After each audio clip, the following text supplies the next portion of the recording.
नमस्कार दोस्तों, आप सभी का स्वागत है मेरे YouTube चैनल में। और मैं आज आपको बताने वाली हूँ तीज त्योहारों का क्या महत्व होता है। वैसे तो भारत देश में सावन माह का शुरू होते ही तीज त्योहारों का आगमन शुरू हो जाता है। इसी प्रकार सावन और भाद्रपद माह में भारत देश में 3 तीजें मनाई जाती हैं, जिसमें सबसे पहले आती है हरियाली तीज, उसके बाद आती है कजरी तीज और फिर आती है हरितालिका तीज। कजरी तीज को सातुड़ी तीज के नाम से भी जाना जाता है। हरियाली तीज मुख्य रूप से उत्तर भारत, राजस्थान, यूपी, एमपी, झारखंड इधर बहुत प्रमुख रूप से मनाई जाती है।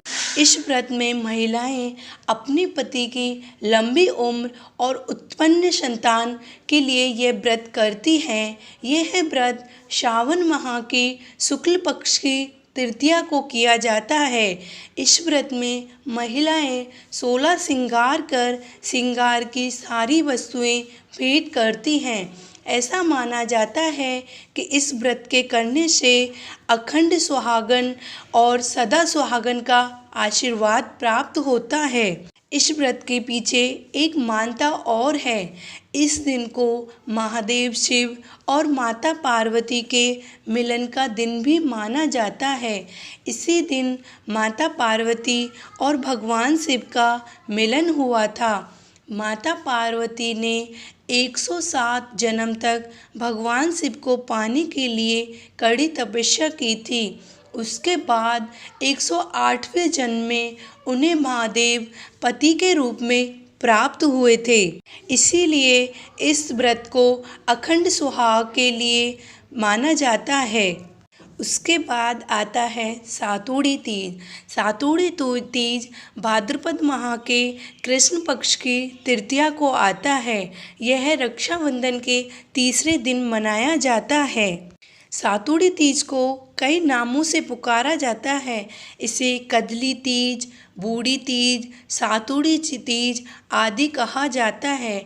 इस व्रत को भी महिलाएं अपने पति की लंबी उम्र के लिए व्रत रखती हैं। सातुड़ी तीज को सातुड़ी तीज की कथा, नीमड़ी माता की कथा, गणेश जी की कथा और लपसी तपसी की रोचक कहानियाँ सुनते हैं। इस पर्व पर सत्तू के बने विशेष व्यंजनों का आदान प्रदान करते हैं और इसकी कथा सुनते हैं। उसके बाद आता है हरितालिका तीज। ये भाद्रपद माह में शुक्ल पक्ष की तृतीया को आता है। हरितालिका तीज व्रत का उत्तर भारत में विशेष महत्व है।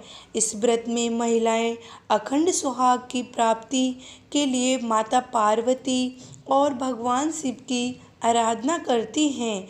ज्योतिषों के मुताबिक हरितालिका तीज व्रत में मिट्टी से बनी शिव पार्वती प्रतिमा का विधिवत पूजन किया जाता है। इसके साथ ही हरितालिका तीज व्रत की कथा को सुना जाता है। मानता है कि कुंवारी कन्याएं मनचाहे वर के लिए भी इस व्रत को रखती हैं।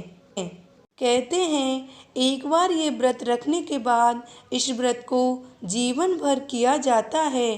बीमार होने पर दूसरी महिला या पति इस व्रत को रख सकते हैं। शास्त्रों के अनुसार हरितालिका तीज व्रत में कथा का विशेष महत्व होता है। कथा के बिना इस व्रत को अधूरा माना जाता है। तो दोस्तों, इस प्रकार ये तीज का व्रत किया जाता है और हमारे राजस्थान में इन तीनों ही तीजों का विशेष महत्व होता है, जिसमें महिलाएं अपने पति की लंबी आयु के लिए ये व्रत रखती हैं। यदि दोस्तों आपको मेरा वीडियो अच्छा लगा हो तो प्लीज़ इसे लाइक, सब्सक्राइब एंड शेयर करना बिल्कुल ना भूलें। और हरितालिका तीज की कथा मैं इसके डिस्क्रिप्शन में लिंक डाल दूँगी, वहाँ से आप वो भी देख सकते हैं। धन्यवाद।